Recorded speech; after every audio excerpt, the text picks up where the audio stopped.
Go. Right, dude. One time, we're walking by the forest, right? And all of a sudden, dude, we were walking down the hill, and there was a white guy, a Mexican, and a beaner.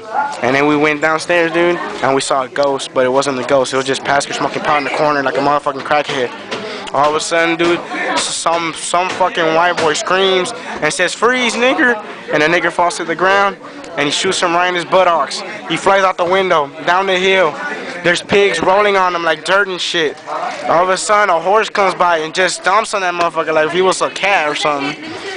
The white guy runs downstairs. He accidentally trips on the stairs, runs all the way down, falls through the fucking house, lands in the bottom of a ditch.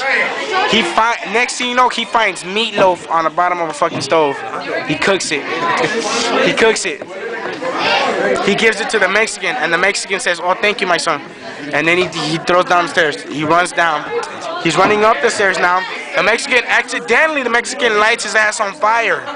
He's running around the house with his chicken head comes off. He's running around. Next thing you know, he lands in what he thinks is water, but it's actually oil, and he burns himself even more. Next thing you know, he dies roast. And then a bunch of dogs come over. They think it's meat, but it's not. It's just a Mexican, and they eat his ass until there's nothing left except bones. And then that's all that happened. A white guy comes by, he buys the house, and next thing you know, it's also haunted.